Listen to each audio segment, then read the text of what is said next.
Chapter 29. The Philistine leaders refused to have David in their army.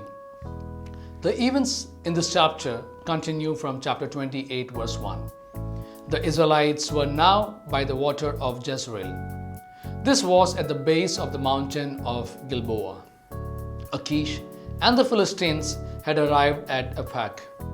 This was 48 kilometers, that is 30 miles north of the town of Gath. They still had to go 64 kilometers, that is 40 miles to Shunem. Chapter 28 verse 4. The Philistine soldiers marched in order. The king of each town went with his own soldiers. The Philistine soldiers were not happy to have Israelite men in their army. Achish trusted David. He believed that he was loyal, but the Philistine soldiers did not trust David. They remember that he had killed Goliath and many Philistines in chapter 17 verses 1 to chapter 18 verse 7. They suspected that David and his men might turn against the Philistines in the battle. The Philistines would not take this risk. Achish and the Philistines did not worship the Lord of the Israelites. However, Achish used the name of the Lord in verse 6. Perhaps Achish wanted to convince David that he really trusted him.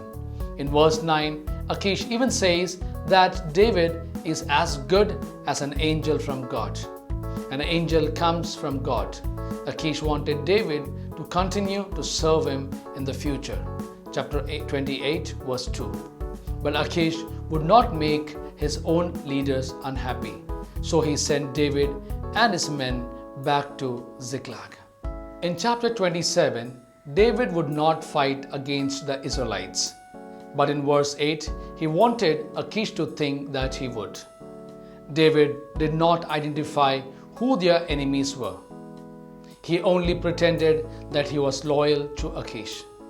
David probably felt relief that he did not have to fight the Israelites. David got into trouble because he did not trust God enough. But God was kind and saved him from the difficult situation.